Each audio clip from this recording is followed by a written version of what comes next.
supongamos que alguno de los dos candidatos fuera permeable a aumentar la regulación. ¿Cómo se consigue si, por ejemplo, todos los empresarios o la gran mayoría se rasga las vestiduras con cualquier atisbo de incrementar la regulación? Por ejemplo, el escándalo que se armó ahora con el proyecto de ley para la agencia que regula las acciones en manos del Estado, que digamos se puede discutir si el Estado tiene que poner directores, ¿verdad? Pero la cuestión es que son muchas acciones en manos de un solo tenedor y que si salieran a venderlas a tontas y a locas, desbarajustarían todo el mercado bursátil, que si bien es pequeño en Argentina, bueno, hay que atender eso. ¿Se pusieron locos con eso? ¿Van a aceptar una regulación? Yo creo que hay que asumir que esta cúpula empresarial, su lógica de funcionamiento es incompatible con el desarrollo de la Argentina. Digamos, el modo en que funciona el capital extranjero que existe en el país, el modo en que funcionan los principales grupos locales, tiene componentes de fuga y de remisión de utilidades que dan como resultado falta de inversión. Claro. Y además, cuando invierten, lo hacen exclusivamente en actividades que son básicamente recurso natural intensivo o sectores que están custodiados por la regulación estatal.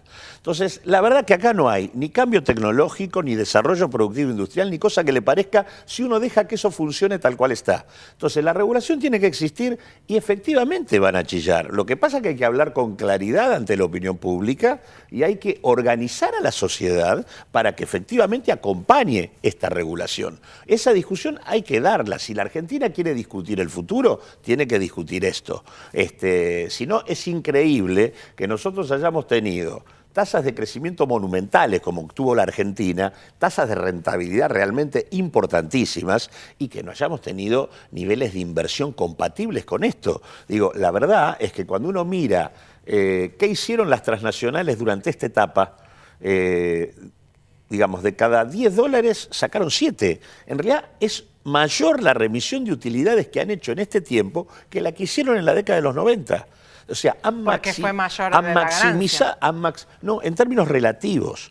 En la década de los 90 sacaban menos utilidades que las que sacan ahora.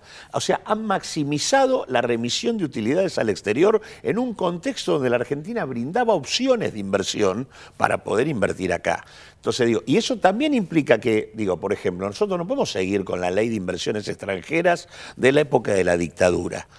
Digo, en un contexto además donde el papel del capital extranjero ha crecido como creció y donde los principales grupos locales además se han transnacionalizado, nosotros necesitamos una ley que regule la relación con estos capitales transnacionales, que establezca la necesidad de balance de utilidad, balance de divisas neutro, o sea, porque de lo contrario, a mí me resulta muy simpático cuando todos hablan y confían en la llegada del capital extranjero. Digo, si nosotros no podemos retener lo que generamos aquí y si no podemos regular para que el capital extranjero que está acá funcione del modo que nos resulte de utilidad, ¿de qué están hablando cuando dicen que va a venir capital extranjero? Ahora, eso, digamos, ese proyecto suena como bastante de largo plazo hasta que pueda realmente implementarse y verse efectivamente los beneficios en la economía argentina. Hoy, de aquí a diciembre, digamos, donde tiene que cambiar el gobierno, parecería haber una suerte de encerrona económica con un déficit fiscal que está aumentando, con un dólar que se está ampliando la brecha con el paralelo y uno que algunos dicen que está retrasado, empresarios que presionan para que se devalúe, inflación que desacelera pero no tanto. Digo, parecería ser un escenario complejo. El problema que tenemos es que la estrategia gubernamental no es una estrategia para resolver los problemas que vos estás planteando, sino que es una estrategia de aguante. Es decir, en realidad... ¿Dedique? Sí, en realidad de aguantar hasta que llegue la elección y que en todo caso no haya un impacto más negativo en términos electorales sobre el candidato oficial. Pero la verdad es que no hay una estrategia de política económica que aborde el conjunto de los problemas de los que estamos hablando. En realidad todo se está pateando para discutirlo después y efectivamente esto genera costos. La verdad que el momento donde habría que haber discutido una estrategia en serio de replanteo ya pasó, fue cuando hubo muchos votos detrás del gobierno nacional y donde habría que haber replanteado situaciones y no se lo hizo. ¿Replanteado en dirección a qué? A esto que vuelvo al punto. Acá hay un obstáculo para el desarrollo de la Argentina, que es el comportamiento de la cúpula empresarial dominante en nuestro país. Eso no se ha podido resolver. ¿Cambió la política económica en estos últimos 10 años? Cambió, fue distinta. Las regulaciones sirvieron para que nosotros pudiéramos tener más control sobre lo que generamos y sobre las inversiones que hay que hacer para marcar el cambio productivo de la Argentina. No, Argentina sigue siendo hoy un país con una armadura industrial que demanda más de 30.000 millones de dólares para funcionar, que eso lo obtiene de un patrón extractivo basado en soja, minería e hidrocarburos, y que además para colmo le agregaron un desarrollo inmobiliario monumental con una urbanización irresponsable que da como resultado cemento, barrios cerrados sobre los humedales e inundaciones a rolete. Ese es el esquema irracional que tiene la lógica del capitalismo dominante en la Argentina, que requiere regulación. Yo diría que el dispositivo, llamémosle neodesarrollista, que el gobierno ha puesto en marcha en estos últimos años, no ha logrado resolver el tema de la inversión en la Argentina, y ese es el tema de fondo. No para dejárselo a que ellos lo hagan como quieren, porque si lo hacen como quieren vamos en una dirección equivocada, sino para ver cómo podemos como sociedad discutir el rumbo productivo que el país tiene que tener. ¿Y cómo se logra eso? Y vuelvo al punto, eso es una cuestión de orden político, y ese es el problema, porque la verdad es que cuando uno mira a Scioli, Massa y Macri, podrían ser parte de la misma fuerza política, y tienen como criterio común ser amigos de esta cúpula empresarial.